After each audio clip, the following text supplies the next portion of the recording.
Apa sih kata haki? Kata haki adalah program bincang-bincang yang khusus membahas tentang hak kekayaan intelektual. Dalam kata haki, kita akan membahas materi-materi khusus yang berkaitan dengan merek, hak cipta, desain industri, serta paten yang berkaitan dengan berbagai isu lainnya terkait hak kekayaan intelektual. Ikuti diskusi menarik di Kata Haki dan segera kunjungi cekhki.id dan jangan lupa untuk like, subscribe, dan share YouTube channel kami di Ngerti Hukum ID dan jangan lupa pula ikuti media sosial kami di Ngerti Hukum ID.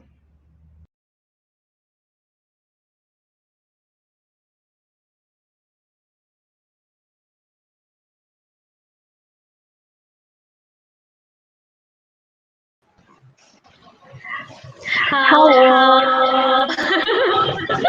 Hai, apa kabar Dinda? Selamat sore, siang, pagi buat yang nonton Kata Haki kali ini. Kenalin, aku Dinda. Di sini aku dan teman aku Rika. Halo. Akan memandu teman-teman semua yang lagi nonton Kata Haki. Yang kali ini kita akan mendiskusikan tentang PP Royalty. Iya, benar tuh. Lagi hot-hotnya ya Dinda ya. Bener sih, lagi hot banget, lagi booming lah nih ya. Jadi sedikit pengantar aja nih. Pemerintah telah resmi menerbitkan PP nomor 56 tahun 2021 ini tentang royalti hak cipta lagu dan musik gitu kan. Nah, salah satu ketentuannya nih yang diatur adanya kewajiban pembayaran royalti kepada setiap orang yang menggunakan lagu dan atau musik secara komersial nih. Pelayanan publik juga dikenakan nih royaltinya. Nah, sebenarnya di PP ini juga tidak memberikan hak dan kewajiban baru nih terkait dengan hak cipta lagu, tetapi hanya memperjelas aja dan mempertegas terkait kriteria terutama di hak cipta bidang musik dan lagu. Nah, ini sebenarnya udah diatur juga di pasal 9 Undang-Undang Hak Cipta yang 7 tahun lalu. Gitu tuh, Rika. Gitu ya, Din. Ini kan emang lagi panas banget nih ya. Sebenarnya aku kan sebagai mahasiswa gitu ya, awam gitu kan. Kebingungan apa sih maksudnya royalti itu, terus juga kalau namanya lagu kan sering dipakai-pakai ya.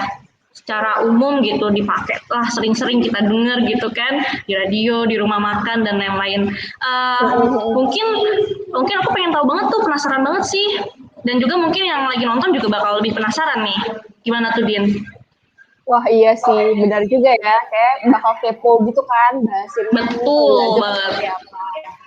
Nah, untuk lebih lanjut nih, sebenarnya PP ini bisa aja nih dipandang jadi dua sisi. Yang pertama, ketentuan ini tuh sebenarnya bisa aja nih dipandang sebagai ketentuan yang pengaturan yang bagus karena dapat memberikan kesejahteraan bagi si pencipta lagu maupun pemegang hak cipta lagu ini. Tapi nih di sisi lain nih, Rika, katanya PP ini belum memberikan kejelasan ataupun batasan-batasan nih sampai mana sih PP ini bisa berlaku sehingga nantinya tidak menimbulkan masalah baru di kemudian hari gitu kan. Harus ada kejelasan-kejelasan karena kan ada UMKM juga kan, usaha-usaha mikro gitu kan. Rika, kali ini kita udah kedatangan apa namanya, salah satu ahli ya yang concern di bidang hak kekayaan intelektual. Orang haki nomor 1 nih pasti nih. Berhak kita tanya-tanyain, Din, kita kupas ya. Biar paham deh yang nonton ya kan, kita juga paham. Benar tuh, benar banget. Siapa orangnya? Kita kepo-kepoin. Ayo dong. Kita langsung aja nih panggil Mas Prayu. Ayo, siapa nih? Ayo muncul. Halo, selamat sore. Halo. Sore. Halo Pak Prayudi, selamat sore. Ya. Di sana jam berapa, Mas? Baik, Mas Prayudi gimana kabarnya? Alhamdulillah baik, nih baru buka puasa. Baru buka beda ya kita ya? Beda waktu. Karena lagi terpisah terpisah samudra. LDR Mas kita ya Mas ya sekarang ya. Iya. LDW LD long distance webinar. Webinar. Syahdu Mas tetap Mas. Oke, Mas Prayudi ini siapa nih? Ayo dong Mas kenalin dong. Biar pada tahu. Ya, saya perkenalkan, saya Prayudistia Dharma. Background saya adalah konsultan hak kekayaan intelektual terdaftar di Kementerian Hukum dan Hak Asasi Manusia di Direktorat Jenderal Kekayaan Intelektual. Dan saat ini saya kebetulan sedang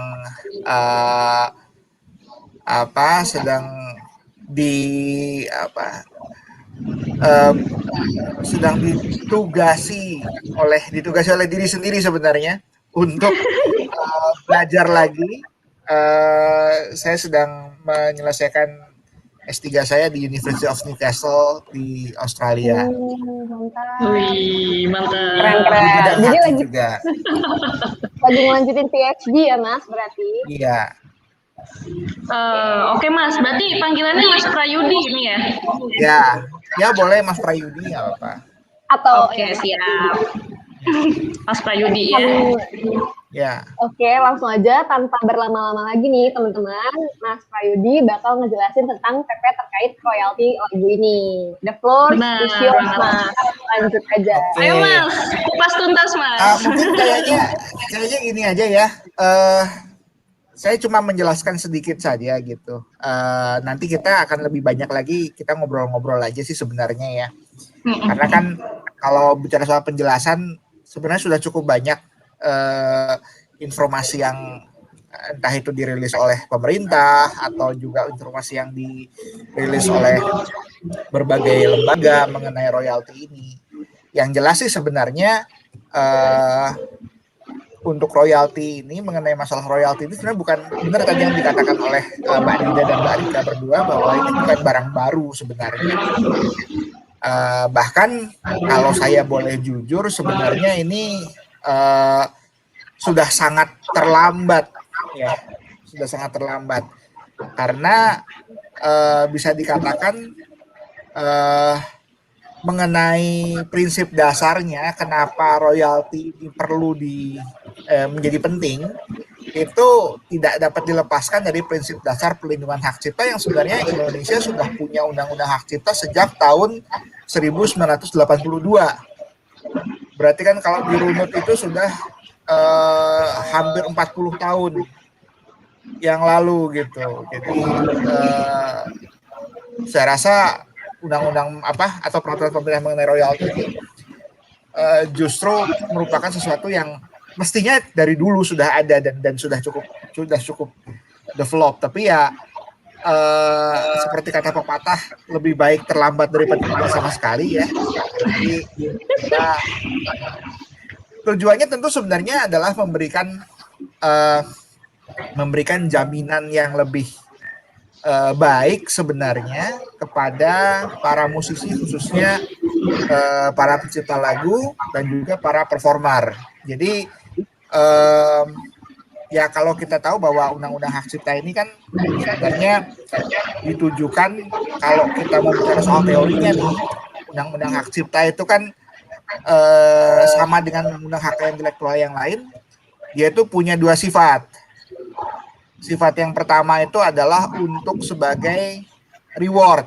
Sebagai reward itu artinya kan sebagai imbalan. Jadi para kreator, ya kalau di konteks yang kita bicarakan sekarang, para musisi itu sudah memberikan kontribusi terhadap masyarakat dengan menghasilkan karya-karya yang disukai lah.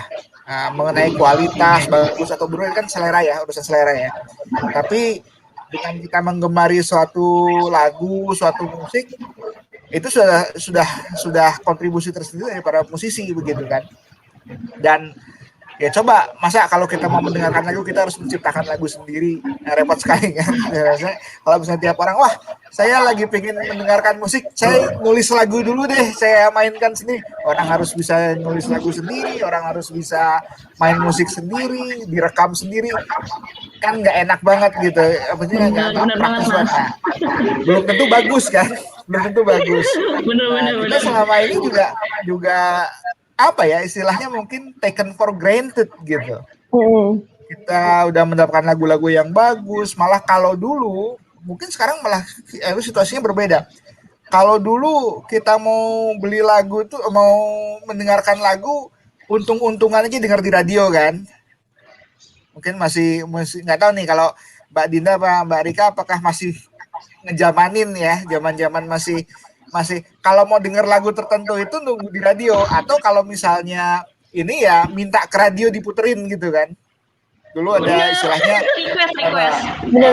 request. Itu pun kalau kebagian, kalau dalam satu sesi siaran yang request yang request banyak banget dan kebetulan lagu kita bukan yang umum diminta, ya mungkin nggak kebagian gitu kan, nggak sempat kebagian nih, untung-untungan juga gitu. Nggak direspon loh Mas. Kalau misalnya mau beli sendiri zaman itu harus nabung dulu kan. Dulu saya zaman masih sering-seringnya beli kaset atau beli CD itu, waktu itu satu kaset itu masih berapa? Rp6.000 zaman itu, terdengarnya murah kalau pakai ukuran sekarang kan. Tapi kalau zaman itu Rp6.000 itu harus tabung dulu berapa ini, dan kadang-kadang ya sistemnya kan album ya. Jadi ya udah cuma bisa beli satu buat penyanyi itu saja gitu, yang lain nggak ini gitu. Ini kan sekarang sudah semakin mudah gitu, dengan era digital, streaming dan sebagainya, orang bisa dengar lagu kapan saja. Nah, yang jadi masalah sekarang penggunanya makin enak, makin dimanjakan dengan akses yang begitu mudah terhadap musik. Gimana kreatornya gitu? Apakah mereka punya kenyamanan yang sama dalam berkarya gitu? Nah, kan kita harus memikirkan musisinya juga, tidak hanya memikirkan kepentingan pengguna, pendengar gitu ya. Nah, itu tadi yang pertama, kita kasih reward terhadap musisi, terhadap pencipta lagu dalam bentuk perlindungan hak eksklusif yang namanya hak cipta. Nah, selain reward, ini juga berfungsi sebagai insentif. Artinya apa? Insentif itu adalah karena mereka merasa nyaman, mereka merasa terjamin, akhirnya semangat untuk berkarya lagi gitu. Makin lama makin banyak karyanya, karena apa? Oh ya, terjamin gitu. Nah, sekarang saya tanya, saya kasih contoh deh, Mbak Dinda sama Mbak Rika, mungkin perkiraan saya dua-duanya masih lajang ya. Ya. Masih dong. Nah, seandainya sekarang katanya kita berandai-andai saja Mbak Dinda atau Mbak Rika menjalani hubungan yang serius dengan musisi, orang yang berprofesi sebagai musisi gitu. Kemudian dibawa ke rumah, diperkenalkan kepada orang tua gitu. Kita tidak bisa menutupi kenyataan bahwa sampai pada zaman ini pun masih banyak mungkin orang tua yang berpikir, anak saya mau menikah dengan musisi, mau dikasih makan apa nanti gitu kan? Iya gitu. benar Mau dikasih makan apa gitu? Ya hidupnya nggak rezekinya ya, kalau misalnya lagunya laris, kebetulan laris ya alhamdulillah, kalau nggak ini kan nggak pasti gitu. Nah, ini perlindungan hak cipta ini adalah salah satu cara untuk membuat, dan ini terbukti di banyak negara, bahwa perlindungan hak cipta yang kuat terhadap musik khususnya itu berkontribusi besar menjadikan profesi musisi itu semakin dihormati dan juga lebih memiliki kepastian gitu mengenai jaminan kesejahteraan khususnya gitu. Dan ini saya rasa melindungi melalui skema undang-undang hak cipta ini akan jauh lebih efektif daripada mungkin usulan yang beberapa tahun lalu kita pernah dengar, adanya undang-undang pemusik ya, undang-undang mengenai musik ya. Saya rasa betul. Ya, itu kan sempat kontroversial kan, yang katanya didata pemusik segala macam. Saya rasa janganlah, kita melindungi musisi itu lindungi dari karyanya gitu. Buat musisi ini menjadi lebih nyaman, kemudian menjadi lebih merasa bahwa kalau saya terus berkarya, saya nggak perlu khawatir dengan masa depan saya nggak perlu khawatir dengan penghasilan saya gitu. Itu yang nah ini yang penting dari undang-undang ini. Nah, makanya saya bilang ini bukan hal baru. Nah, mungkin saya bisa perkenalkan sedikit dengan ininya ya, dengan beberapa materi yang sudah saya siapkan. Boleh. Nah, ini seperti yang saya bilang tadi bahwa PP nomor 56 tahun 2021 ini adalah aturan pelaksanaan karena sifatnya sebagai peraturan pemerintah, aturan pelaksanaan dari Undang-Undang nomor 28 tahun 2014 tentang hak cipta. Nah, tentunya untuk melihat bahwa apa yang sejauh mana PP ini diperlukan, kita harus melihat ke undang-undang dasar, undang-undang yang mendasarinya, yaitu Undang-Undang 28 tahun 2014 ini. Nah, aturan dasar dalam Undang-Undang Hak Cipta itu setidaknya ada 3 pasal, tidak terbatas pada ini sebenarnya. Saya mau highlight saja bahwa yang pertama adalah aturan dasarnya adalah bahwa hak cipta ini adalah hak eksklusif pencipta untuk yang diberikan dan terbagi ada yang namanya hak moral dan hak ekonomi. Nah, untuk mengenai royalti ini titik beratnya adalah pada hak ekonomi pencipta, yaitu hak eksklusif pencipta atau pemegang hak cipta untuk mendapatkan manfaat ekonomi atas ciptaannya gitu. Ya, yang namanya profesi ya, pasti tentunya dilakukan dengan tujuan untuk mendapatkan imbalan secara material gitu. Jadi kalau kita mau berprofesi sebagai musisi ya kita berharap dari musik yang kita hasilkan kita bisa hidup dari situ gitu. Di situ yang namanya profesionalisme kan tumbuhnya dari situ ya. Pada saat orang bisa hidup dari situ, orang bisa memiliki penghidupan yang layak dan jaminan-jaminan kesejahteraan lainnya, dia akan lebih mapan dalam bekerja dan berkarya gitu.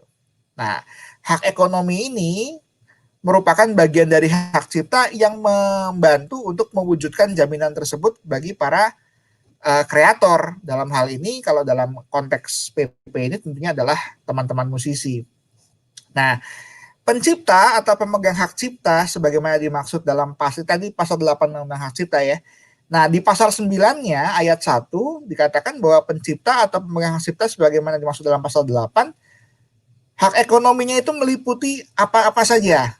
Nah, kita di sini ada untuk penerbitan ciptaan, penggandaan ciptaan dalam segala bentuknya, penerjemahan ciptaan, pengadaptasian, pengaransemenan atau pentransformasian, pendistribusian ciptaan, pertunjukan, pengumuman, komunikasi, dan penyewaan. Nah, yang menjadi fokus dari PP nomor 56 tahun 2021 ini adalah 3 yang disebutkan belakangan, yaitu 1 pertunjukan ciptaan, kemudian pengumuman ciptaan, ketiga adalah komunikasi ciptaan. Nah, pertunjukan ciptaan itu apa maksudnya? Pertunjukan ciptaan itu ya penampilan lah. Jadi kalau misalnya satu lagu dinyanyikan oleh performer secara live misalnya ya di hadapan audiens, maka itu disebut dengan itu yang dimaksudkan dengan pertunjukan ciptaan. Pengumuman ciptaan adalah misalnya kalau di suatu layanan publik kemudian memperdengarkan lagu melalui media rekaman gitu ya, misalnya memutar CD, memutar kaset, memutar musik digital, itu termasuk dalam bentuk pengumuman ciptaan. Atau kemudian menayangkan melalui screen gitu ya, video klip di screen gitu, yang dari rekaman yang dia punya, itu termasuk dalam pengumuman. Nah, komunikasi seperti apa? Komunikasi itu melakukan pengumuman itu tadi, tapi melalui transmisi elektronik. Ya, melalui transmisi misalnya dengan streaming, dengan penyiaran gitu, itu termasuk dalam komunikasi. Nah, 3 ini kemudian yang menjadi titik fokus dari PP nomor 56 tahun 2021. Jadi PP 56 ini tidak bicara soal reproduksi ya, tidak bicara soal penggandaan, tidak bicara soal orang merekam kemudian diperbanyak dan sebagainya. Ini bicaranya 3 ini, pertunjukan, pengumuman, dan komunikasi. Nah, kemudian royalti ini menyangkutnya kepada apa saja, yaitu hak ekonomi pencipta. Siapa yang dimaksud dengan pencipta? Adalah orang yang menghasilkan atau disebut namanya dalam satu ciptaan sebagai yang menghasilkan ciptaan tersebut. Artinya apa? Kalau kita bicara dalam konteks lagu, maka dia adalah si pencipta lagu, gitu. Nah, kadang-kadang kalau yang sering terjadi adalah, khususnya dalam dunia industri musik, kecuali sejumlah lagu yang memang dibawakan sendiri oleh penciptanya, kita sering tidak tahu pencipta lagu ini siapa gitu.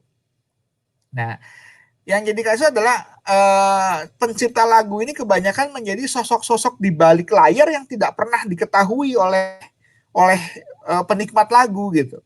Kita cuma tahu lagu dari band ini, kita tahu dari lagu penyanyi ini, kita tahu lagu dibawakan oleh kelompok ini, tapi kita tidak pernah tahu siapa yang berjasa menciptakan lagu ini. Dan di industri musik biasanya label-label ini memperkerjakan juga banyak kreator gitu ya. Mereka mempekerjakan banyak pencipta lagu untuk menjadi sumber dari label itu untuk menghasilkan materi-materi baru yang dapat dinyanyikan oleh artis-artisnya. Ini tidak semata soal ini. Saya pernah dalam beberapa diskusi terkait dengan PP ini, sempat ada seorang rekan yang bilang, loh, ini kan kita lihat aja, kan kebanyak penyanyi-penyanyi sudah kaya-kaya, gitu kan, udah kaya-kaya, ngapain kita tambahin lagi dengan ini, dengan mereka tampil aja konser saja sudah dibayarnya puluhan juta atau bahkan ratusan juta. Terus sekarang masa kita dibebani lagi? Nah, yang di masalah yang kita lihat itu kan artisnya, penyanyinya, kan? Yang kita lihat kan performernya saja. Nah, bagaimana dengan penciptanya gitu? Kita kan tidak pernah tahu dari berapa lagu yang ditampilkan apakah diciptakan oleh si performer sendiri. Tentu tidak semua seperti itu. Kalau kita bicara tentang musisi seperti katakanlah Iwan Fals atau mungkin musisi seperti Yovie Widianto gitu. Ya memang dia membawakan, kebanyakan yang dibawakan adalah lagu-lagunya sendiri. Cuman kan banyak yang lain tidak gitu. Banyak yang lain membawakan musisi yang diciptakan oleh orang lain. Nah, ini juga tidak boleh dilupakan di sini. Nah, kemudian ada juga dengan hak ekonomi penampil. Siapa yang disebut dengan penampil ini ya? Penampil itu adalah performernya, orang yang membawakan. Nah, ini kaitannya dengan pertunjukan, pengumuman atau komunikasi materi-materi ciptaan-ciptaan yang melibatkan penampilan live dari si penampil itu. Misalnya begini. Misalnya di sebuah bar atau di sebuah kafe, dia punya layar, di situ diputar video konser, gitu kan? Video konser dari seorang artis. Nah, di situ berarti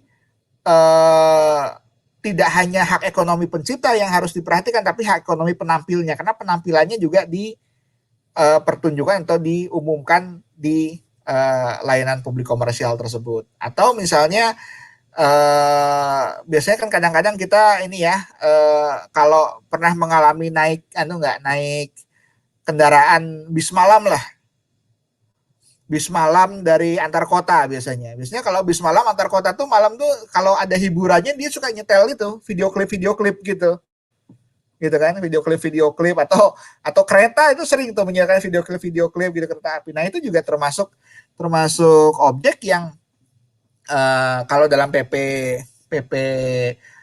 56 tahun 2021 itu sebagai objek ciptaan yang diputar dalam kerangka komersial untuk dikenakan royalti. Nanti yang dapat siapa? Ya tidak hanya penciptanya tapi juga penampilnya. Kemudian hak ekonomi pemilik rekaman suara, biasanya ini label. Nah, label juga kita tidak boleh terpaku hanya label yang besar-besar ya, karena kan pengetahuan publik taunya label itu ya yang raksasa gitulah. Kita bisa sebut mungkin namanya beberapa nama, mungkin Musika, Universal atau Sony Music gitu kan. Tapi selain mereka banyak juga gitu indie label misalnya kan, label-label yang masih mungkin kalau istilahnya baru startup gitu, mereka label-label independen yang tidak memiliki modal yang besar, atau bahkan label-label daerah gitu. Kita jangan lupa bahwa daerah kita Indonesia ini sangat kaya dengan musik-musik daerah yang di daerah masing-masing itu banyak ditopang oleh label-label rekaman berskala kecil yang cukup produktif. Tidak hanya mungkin di Jawa Barat industri musik lagu-lagu Sunda cukup produktif, cukup aktif. Terus yang termasuk yang besar juga di Minangkabau, di daerah Padang, kemudian di musik-musik lagu Batak di Medan, itu banyak sekali label-label rekaman berskala kecil, berskala rumahan yang juga akan sangat terbantu jika sistem perlindungan hak cipta melalui royalti ini bisa dilakukan dengan efektif begitu. Jadi kita jangan hanya berpikir yang besar-besar saja. Ini kan kita ibarat fenomenanya seperti gunung es ya, gitu, seperti iceberg gitu, gunung es yang kelihatan sedikit saja di atas yang di permukaan, tapi di bawahnya kita tidak pernah tahu bahwa ada yang menopang ekosistem industri ini yang kecil-kecil gitu, justru yang sangat bergantung. Apalagi kondisi sekarang. Kemarin ada juga komentar yang mengatakan bahwa pemerintah ini ada-ada saja, sudah lagi kondisi pandemi, lagi semua orang susah, justru bayar royalti pula lah. Emang kita nggak berpikir bahwa seniman teman-teman kita di dunia musik ini mereka sangat terdampak dengan pandemi. Bayangkan hampir selama 1 tahun lebih tidak ada konser, pertunjukan dibatasi, kalaupun di televisi juga terbatas. Ini kan tentu sangat memukul kondisi dari teman-teman. Nah, kalau sistem royalti ini sudah bisa berjalan, tentunya mereka tidak akan terlalu khawatir barangkali. Oh ya sudahlah, yang penting kan kalau ada orang ke kafe atau kemana, lagu saya dimainkan, saya masih tetap dapat gitu. Saya masih akan tetap dapat royaltinya. Itu yang juga patut dipikirkan. Jadi bagaimana caranya agar sistem perlindungan hak cipta ini dengan adanya sistem royalti ini bisa memberikan keseimbangan antara hak dan kepentingan para pencipta dengan hak dan kepentingan dari para pendengar musik. Nah, aturan royalti sebenarnya sudah diberikan juga dalam pasal di Undang-Undang Hak Cipta. Misalnya dasarnya ada di pasal 80 ayat 1 Undang-Undang Hak Cipta. Kemudian kecuali diperjanjikan lain di pasal 80 ayat 3, pelaksanaan pembuatan sebagaimana dimaksud dalam ayat 1 disertai kewajiban penerima lisensi untuk memberikan royalti. Jadi ini dasar hukumnya ada di sini nih, pasal 80 ayat 3 Undang-Undang Hak Cipta, bahwa kewajiban penerima lisensi untuk memberikan royalti kepada pemegang hak cipta atau pemilik hak terkait selama jangka waktu lisensi. Nah, tentunya yang kita harus pikirkan sekarang adalah bagaimana sistem ini dapat dilaksanakan secara efektif. Bayangkan sekarang Indonesia dengan geografis yang begitu luas, jangankan Indonesia, Jakarta saja itu ada ribuan atau bahkan mungkin puluhan ribu tempat di mana berpotensi untuk menyelenggarakan layanan publik komersial yang menggunakan karya cipta dari rekan-rekan musisi ini gitu kan, nggak terhitung jumlahnya gitu. Nah, bayangkan kalau misalnya para musisi ini harus menarik royalti sendiri-sendiri gitu. Mereka harus menarik royalti sendiri, mereka harus mengelola haknya sendiri, mereka harus ngurusin lisensinya sendiri. Pasti mereka tidak akan punya waktu lagi untuk berkarya. Habis waktunya untuk ngurusin yang urusan-urusan lisensi dan segala macam. Maka itu dalam Undang-Undang Hak Cipta nomor 28 tahun 2014 itu pemerintah kemudian berinisiatif untuk memberikan aturan yang lebih jelas mengenai apa yang dinamakan lembaga manajemen kolektif manajemen kalau di luar negeri seringkali disebut dengan istilah collecting society gitu. Nah, lembaga manajemen kolektif ini perannya adalah dia menerima kuasa dari para pencipta lagu dengan katalog lagu-lagunya yang apa saja gitu ya, nanti dikumpulkan di situ. Kemudian dari kuasa ini LMK kemudian bertugas untuk mewakili pencipta lagu untuk menarik royalti dari sumber-sumber manapun yang potensial gitu. Nah, ini nanti tugasnya adalah tugasnya LMK berdasarkan kuasa dari pencipta lagu, sehingga pencipta lagu sudah tenang-tenang saja berkarya. Nanti urusan lisensi diwakilkan kepada LMK. LMK ini sebenarnya di Indonesia sudah cukup lama ada. Cuma selama ini rupanya karena belum ada, barangkali mungkin faktornya karena belum ada aturan yang lebih jelas dari pemerintah sendiri, dari Undang-Undang Hak Cipta sendiri, sehingga sejauh ini banyak yang merasakan masih kurang efektif dan kurang dirasakan manfaatnya oleh para musisi, sehingga kemudian di Undang-Undang Hak Cipta nomor tahun 2014 ini pemerintah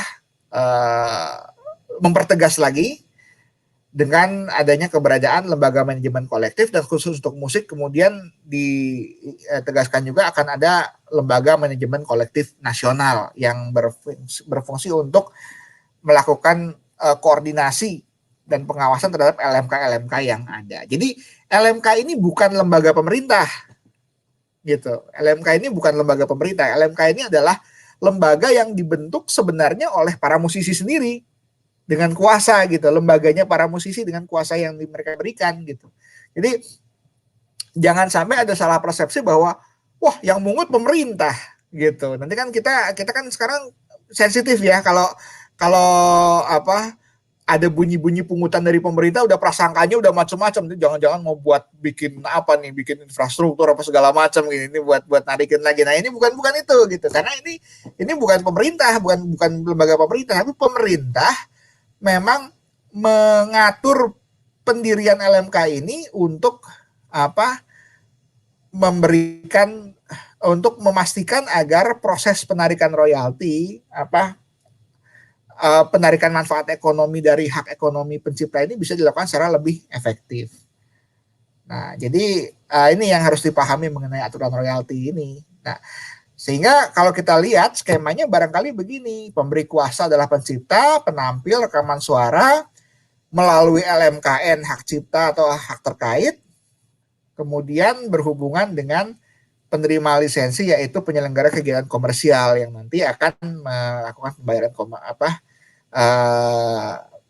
pembayaran lisensi kepada LMK. Nah, biasanya modelnya ini adalah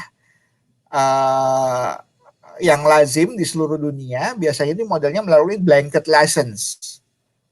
Jadi nanti si LMK ini punya daftar artis seniman siapa saja yang memberi kuasa kepada dia dengan seluruh katalog lagunya. Nanti penyelenggara kegiatan komersial yang berkepentingan untuk saya mau kafe saya nanti memutar lagu-lagu. Ada musiknya sehingga nggak sepi. Kalau begitu saya datang saja ke LMK, saya mau ini lisensi dong. Biasanya akan diberi blanket license. Blanket license itu oke, jumlahnya segini, nilainya segini, Anda bayar untuk periode waktu tertentu, dari jumlah itu sudah selesai. Nah, selama periode waktu itu Anda bebas untuk menggunakan lagu-lagu yang ada di katalog yang kami wakili gitu. Tapi Anda harus nyatat setiap hari yang diputar apa saja. Kemudian dilaporkan kepada LMK untuk memastikan LMK bisa mengatur distribusi royalti ini secara akurat, secara betul gitu. Jadi memang sistemnya tidak, jadi jangan dibayangkan bahwa nanti kita mainin apa tiba-tiba ada orang datang, kamu nyanyiin lagu di bawah yang di bawah kuasa kami, bayar. Ya nggak seperti itu caranya gitu, tapi melalui skema blanket license ini gitu. Nah mungkin nanti kita bisa elaborate lagi dalam diskusi mengenai bagaimana sistem royalti ini dan juga keberadaan dari LMK sendiri gitu. Mungkin kalau untuk pengantar itu saja dulu. Nah, silahkan kita berdiskusi setelah ini.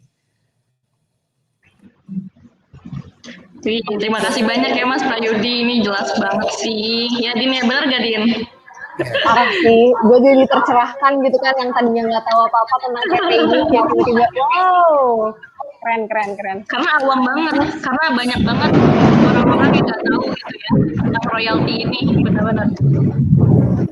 Terus kan ada isu nih yang baru-baru ini tentang kalau nggak salah Ardhito Pramono tuh kalau nggak salah sama Sony Music di Korea, kalau nggak salah tiba-tiba lagunya disetel gitu di Korea. Itu sebenarnya kalau antar negara itu dia ada jurisdiksinya gitu nggak sih Mas terkait pengaturan hak cipta lagu ini?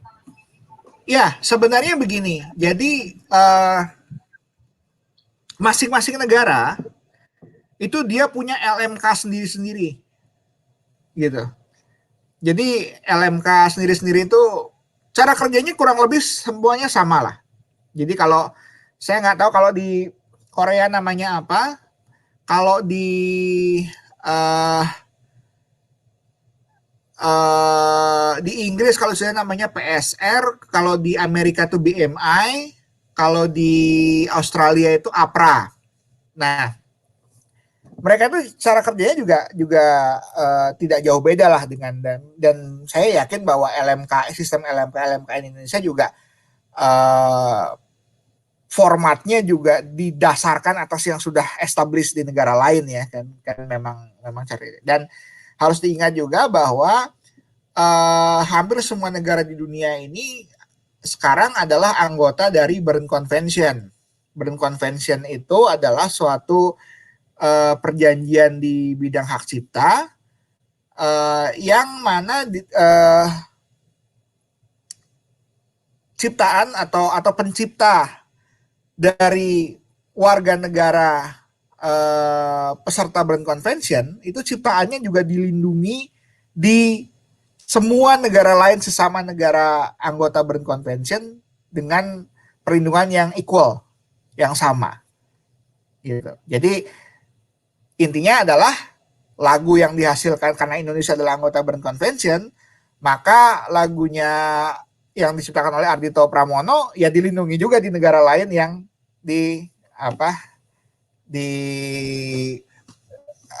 menjadi anggota Berne Convention. Nah, sistemnya bagaimana? Biasanya LMK dari setiap negara ini mereka ada konfederasinya. Dan secara bilateral juga mereka punya perjanjian untuk saling bertukar katalog, bertukar ini ya. Jadi ada yang bilang bahwa ya udah kalau gitu kita nyanyiin lagu barat aja, jangan salah. Lagu barat juga dipegang oleh LMK di sini mewakili LMK di negara mereka gitu. Jadi tidak ada pengecualian sebenarnya, mau lagu barat kayak mau lagu India kayak mau lagu Mandarin gitu. Yang namanya royalti ya tetap royalti gitu. Dan ini harus diperhatikan bahwa cuman saya memang tidak tahu persis bentuk kerjasamanya antara masing-masing negara detailnya seperti apa, tapi memang LMK kita juga megang katalognya LMK dari asing gitu. Jadi ya itu nanti ini bisa disempurnakan lagi pola kerjasama seperti apa sehingga antar negara ini bisa lebih terjamin lah gitu. Jadi nggak bisa sembarangan ya Mas ya, nggak bisa asal puter sini puter sana gitu ya. Ya artinya begini sebenarnya ini deh, berpikirnya sebenarnya jangan berpikir ribetnya saja, justru berpikir praktisnya saja gitu, jangan berpikir ribetnya dulu gitu. Kadang-kadang kita udah mikirnya udah macam-macam kan gitu. Sekarang gini aja, andainya kita punya restoran misalnya gitu kan, sekarang kan yang banyak dipersoalkan kan kalau restoran segala macam kan. Betul. Oke. Bayangkan saja, kita misalnya andai kata kita punya restoran, gitu. Nah, kemudian kita tinggal pikir aja, restoran kita mau muterin musik nggak sih? Gitu. Kan banyak yang berdalih bahwa, banyak teman-teman yang berdalih bahwa, loh kan dia nggak jualan musik. Dia kan jualannya makanan. Dia kan jualannya kopi. Saya pertanyaannya balik lagi, loh kalau gitu kenapa harus muter musik?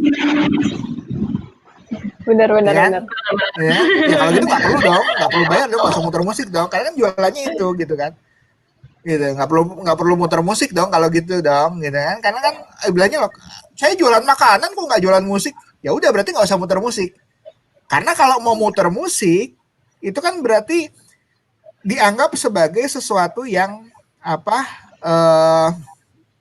membuat pengunjung jadi lebih rileks, menjadi lebih nyaman, sehingga diharapkan ini membuat pengunjung lebih betah. Kalau lebih betah apa? Pesan lagi dong, gitu kan? Diharapkan kan begitu kan? Ini lagunya asik, saya masih nongkrong di sini ah. Oh Pak, ya udah nggak enak kan kalau nongkrong lama-lama cuman mesen satu kopi gitu kan? Kecuali ya mungkin ada beberapa kasus yang sering di ini nongkrong seharian. Cuma pesan kopi satu gitu kan. Kopi warkop tuh bisa Mas. Angkringan gitu kan. Bisa. Iya. Sampai salah satu jejaring convenience store di Indonesia beberapa waktu lalu gulung tikar kan gara-gara itu, karena konon katanya yang datang cuma datang beli apa satu terus nongkrong seharian di situ pakai wifi gitu kan segala macam. Nah, ini kan sebenarnya tergantung. Kalau misalnya dia bilang bahwa saya nggak jualan musik kan, saya kan jualan makanan, ya udah nggak usah puter musik gitu. Gampang kan?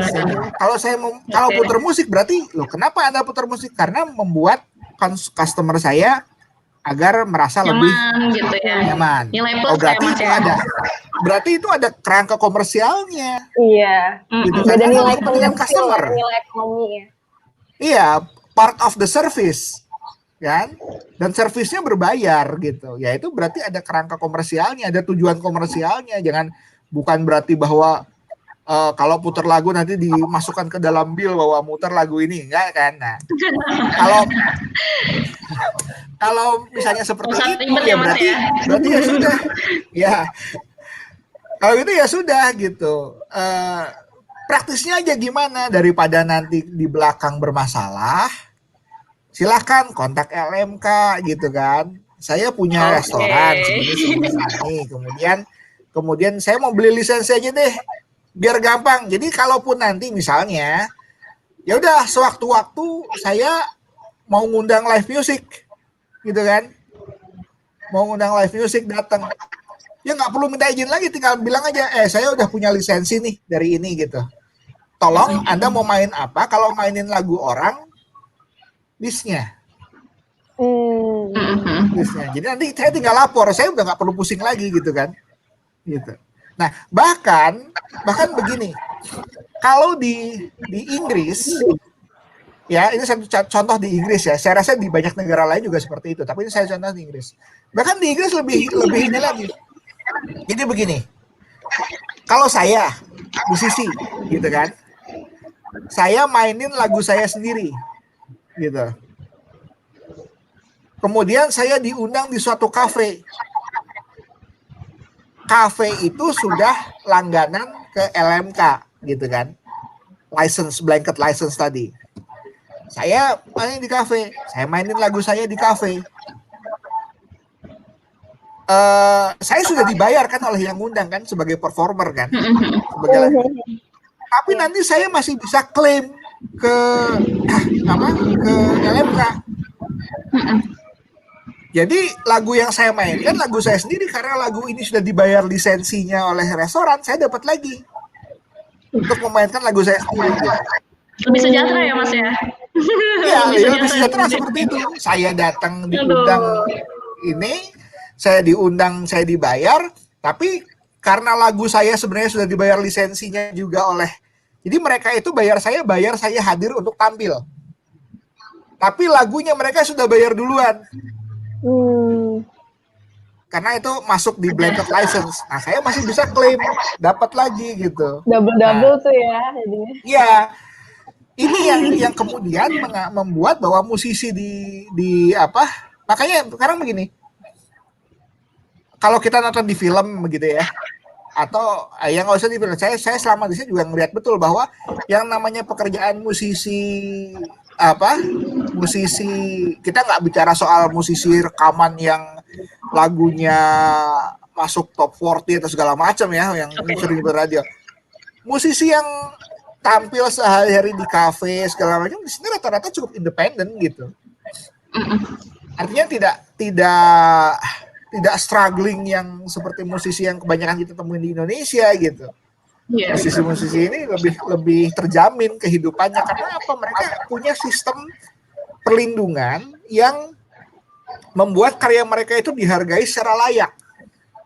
Dengan karya mereka dihargai secara layak, kehidupan mereka juga lebih terjamin gitu. Jadi nanti kalau misalnya ada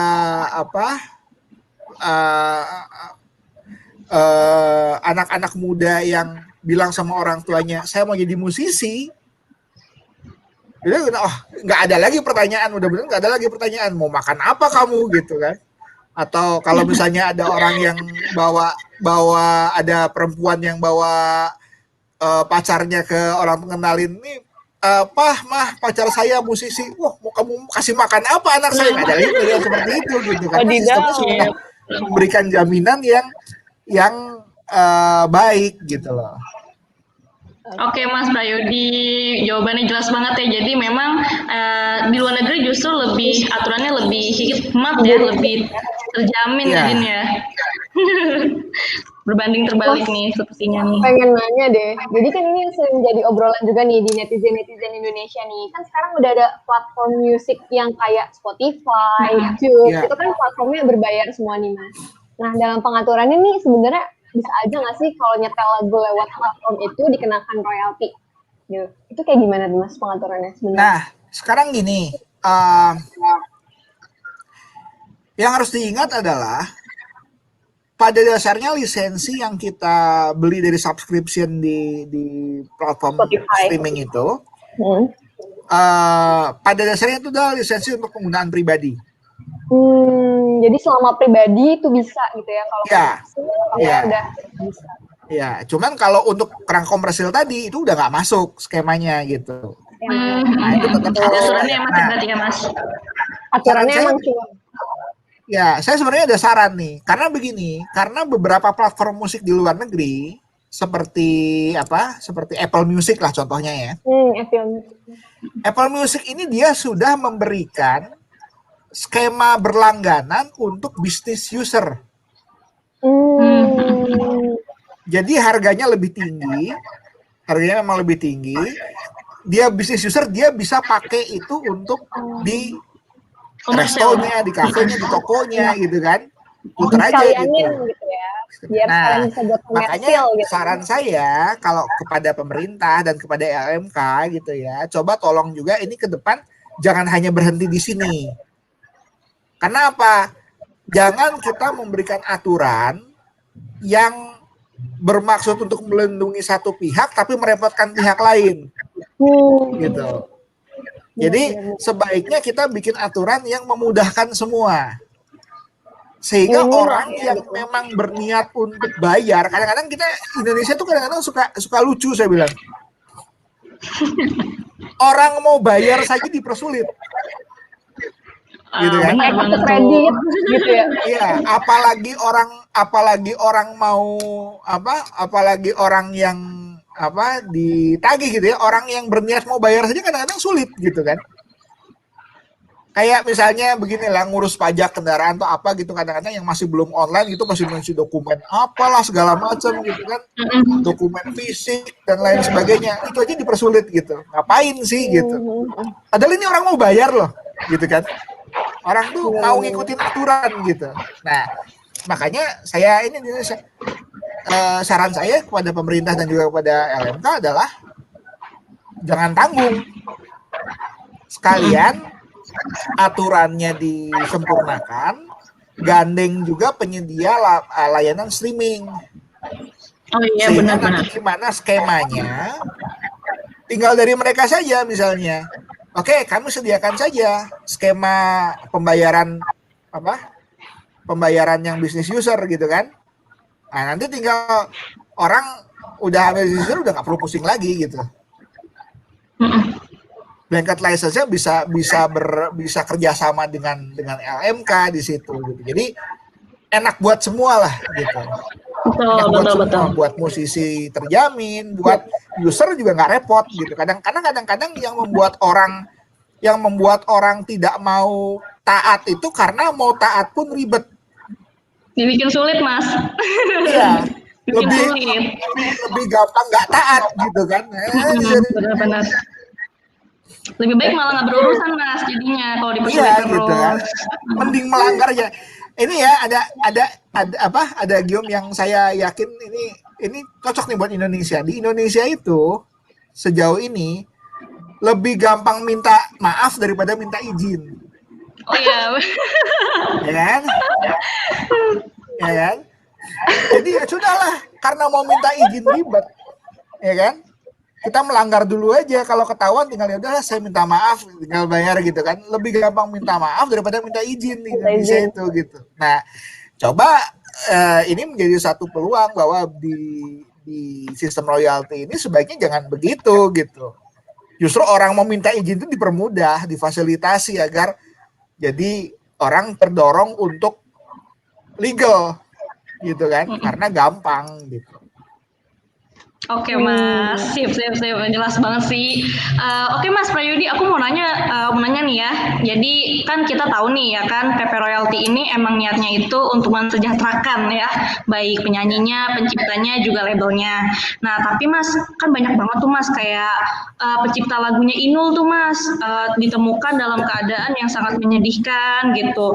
Juga ada tuh fenomena yang namanya kontrak putus. Jadi si pencipta lagunya itu cuman dikontrak doang sama labelnya, ketika sudah lagunya tayang ya nggak ditulisin namanya segala macam. Jadi sebenarnya nih Mas, sebenarnya PP ini bakal lebih efektif itu seperti apa kalau misalkan masih ada fenomena seperti itu? Gimana tuh Mas Prayudi?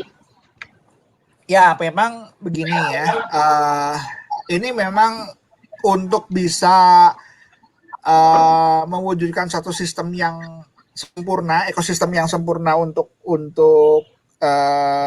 industri musik kita yang tidak hanya menguntungkan satu pihak saja.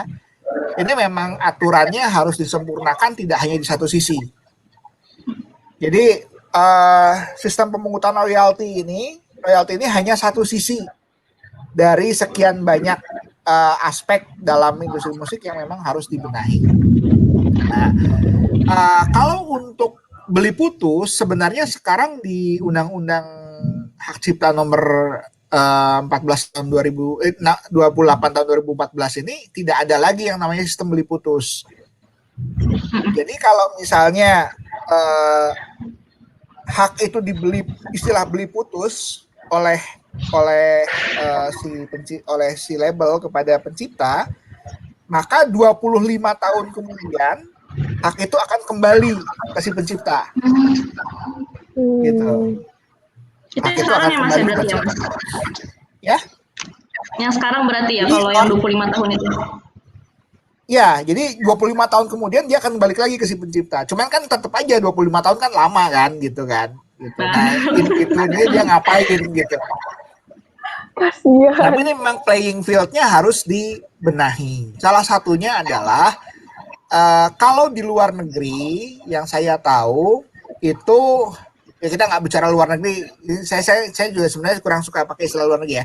Di negara-negara yang sudah cukup matang sistemnya, itu mereka juga kuat dari sisi serikatnya. Artinya namanya pencipta lagu, musisi itu punya serikat union, punya serikat, guild atau union itu yang kuat untuk memperjuangkan hak mereka gitu.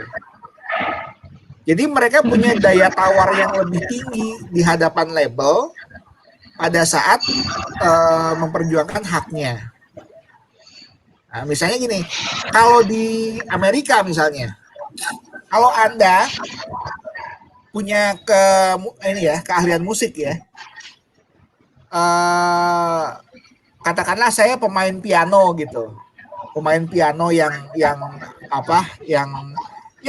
masih pemula gitu kan, tapi udah mulai profesional, sudah mulai sering di hire untuk event-event lokal gitu. Biasanya mereka akan langsung mendaftarkan diri ke musician union, serikat musisi. Di mana serikat musisi ada cabang-cabangnya di berbagai tempat, serikat musisi. Nah, serikat musisi ini yang akan mewakili kepentingan mereka. Gitu. Kalau penulis biasanya punya literary agent, atau kalau misalnya di film juga aktor punya serikatnya sendiri, penulis skenario punya serikatnya sendiri. Nah ini serikat-serikat ini itu kan sebenarnya serikat-serikat ini cerminan dari prinsip kita juga kan. Ingat nggak kalau dulu zaman sekolah mungkin disuruh coba kalau satu batang lidi dipatahin gampang apa enggak gitu kan. Nah gimana kalau dipatahin, nah, itu kan yang bersatu kita teguh, bercerai kita runtuh lah gitu ya. Nah, berantakan Mas. Itu kan inherent di budaya kita sebenarnya kan gitu. Nah ini juga kita harus tumbuhkan kekuatan di serikat-serikat ini juga, sehingga artinya apa? Organisasi profesi itu juga harus dibenahi. Profesi musisi, profesi pencipta lagu, profesi ini juga harus ada pembenahan di situ gitu, yang benar-benar bisa menyuarakan hak-haknya gitu kan. Nah, dengan baik. Tapi ini tunggu giliran lah. Artinya tetap harus ini. Nah, sekarang kita mungkin fokusnya pembenahan dulu dari sisi sistem pembagian royaltinya. Gitu. Oh, baik Mas Prayudi. Terima kasih banyak. Mungkin harus dimaksimalkan ya berarti ya Mas ya. Dari sisi menguntungkan dan juga yang dari hukum itu sendiri. Oke Dinda, mungkin ada pertanyaan lagi ya Dinda ya? Kayaknya udah nih. Kalau dari aku, kalau dari Rika gimana? Soalnya udah 1 jam juga nih. Sebenarnya masih banyak ya. Banyak banget ya Dina pertanyaannya ya terkait dengan kayak UMKM kecil gitu Mas, odong-odong gitu kan, pakai lagu-lagu tuh gimana gitu kan. Masih banyak banget nih Mas Prayudi, gimana dong? Kalau odong-odong itu gimana Mas? Nih kalau misalnya UMKM, nah ini juga saya sedikit aja nih mungkin mengenai UMKM ini. Mungkin ini PR juga buat pemerintah untuk memperjelas lagi aturan mengenai UMKM. Karena jangan sampai kejadian nanti di undang-undang merek nih. Jadi kalau di undang-undang merek ada harga khusus untuk UMKM. Jadi semua orang sudah berharap, wah saya UMKM, semua orang aku UMKM gitu. Ternyata implementasinya adalah hanya UMKM binaan dinas atau kementerian tertentu yang dapat harga murah itu. Nah ini yang harus dibenahi ini, jangan sampai nanti kemudian orang sudah berharap ternyata UMKM-nya ada syarat-syarat yang membuat jadi wah ternyata tidak, karena ini UMKM ini juga sesuatu yang harus diperhatikan batasnya berapa. Kalau di Amerika itu ada yang namanya, jadi jangan salah loh. Mungkin dalam beberapa hal jangan-jangan Amerika lebih Pancasilais daripada kita mungkin, gitu kan?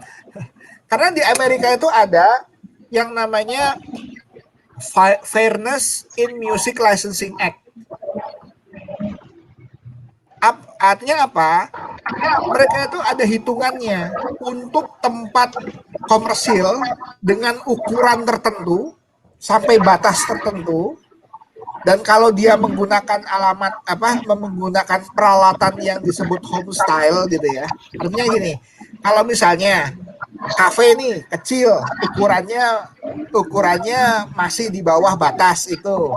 Kemudian alat yang digunakan juga cuma satu stereo set yang biasa digunakan di rumahan karena tempatnya kecil. Itu dikecualikan dari kewajiban royalti. Oh, gitu. siap. Dikecualikan berarti ya Mas. Jadi ya. ada ukurannya. Nah, mungkin ini bisa juga, pola ini bisa juga diadopsi oleh kita gitu. Jadi supaya jelas nih, jangan sampai nanti yang skalanya benar-benar kecil dikenakan, juga, dibebankan jadi tidak gitu adil kan. Gitu. Iya. Kasian juga ya Mas kalau dikenakan ya. Iya gitu. Mungkin odong-odong nggak usah lah gitu. Odong-odong Iya, kasian tau. Iya. Pengamen juga kayaknya ya ampun. Ntar lagu dubstep lagi ya. NCS gitu Iya. kan. Oke Dinda. Makasih ya Mas Prayudi atas jawabannya Mas gitu kan. Makasih Mas Prayudi atas semua insight-insightnya. Aduh, sangat bermanfaat sekali nih buat kita yang masih nggak tahu nih apa sih sebenarnya isinya PP Royalty ini. Tapi sekarang udah jadi gitu dan tahu itu sebenarnya apa. Barang apa sih? Gitu. Thank you banget nih Mas. Ya, kasih. Terima kasih. Semoga sehat selalu, lancar-lancar puasanya. Amin. Jadi jangan khawatir tentang royalti ya. Mudah-mudahan mensejahterakan. Ya, tujuannya untuk mensejahterakan para musisi gitu. Oh, oke. Jadi intinya adalah itu ya teman-teman sekalian. Oke, aku mau sedikit menyimpulkan aja nih. Jadi sebenarnya Undang-Undang Hak Cipta ini udah mengatur dua hal gitu kan. Kayak yang tadi Mas Prayudi udah jelasin bahwa adanya reward gitu kan untuk para kreator-kreator yang menciptakan musik gitu kan. Sama juga ada insentif bagi mereka yang dimana ini akan menjadi semangat bagi mereka untuk terus berkarya gitu kan. Nah, setidaknya dari PP ini juga ada 3 fokus utama. Yang pertama itu ada pertunjukan, yang kedua tuh ada dari segi performance right-nya juga itu dilindungi, yang kedua itu ada pengumuman ciptaan gitu, baik itu untuk di layanan publik maupun di layanan-layanan komersil lainnya. Yang ketiga itu ada dari segi komunikasi, kayak seperti layanan streaming gitu kan, ini juga diakomodir gitu di dalam PP ini. Nah, seperti yang Mas Prayudi tadi juga bilang bahwa di PP ini tuh juga ada fenomena gunung es nih yang mungkin kita sendiri tuh belum terlihat gitu, bahwa ternyata ada produsen-produsen dari daerah yang memang manajemen kolektif dari daerah yang memang dia sangat cukup produktif gitu untuk menciptakan, cuma dia nggak terlihat aja nih. Nah, justru dengan adanya PP ini bisa aja nih dia akomodir gitu kan. Nah, tapi di satu sisi lain juga harus ada cara-cara efektif dari pemerintah supaya PP ini juga dapat berlaku efektif gitu. Kayak misalnya tadi gandeng juga penyedia layanan streaming supaya bisa dilakukan secara komersil gitu, kayak Apple gitu ya untuk di Amerika Serikat itu seperti apa gitu kan. Ya pada intinya PP ini juga bertujuan untuk melindungi hak-hak pencipta lagu gitu kan. Tapi di satu sisi juga harus diberlakukan secara efektif dengan membuat pengaturan-pengaturan yang setidaknya tidak memberatkan dalam berizin gitu kan. Mungkin itu aja sih kalau dari aku closing statement-nya. Terima kasih banyak Mas Prayudi. Terima kasih Mas Prayudi. Oke, sekian dari Dinda, kita selesai nih ngomongin royaltinya. Nggak terasa banget ya? Nggak kerasa sih. Lanjutin. Oke, sekian dari sekian kata haki kali ini. Oke, jangan lupa nih kalau teman-teman tertarik dengan konten ini, jangan lupa ikutin kita di subscribe channel ini di YouTube. Terus jangan lupa ikutin media sosial kita di Ngerti Hukum ID. Kita ada punya TikTok, kita punya Twitter, kita punya Instagram. Segala macam sosial media ada.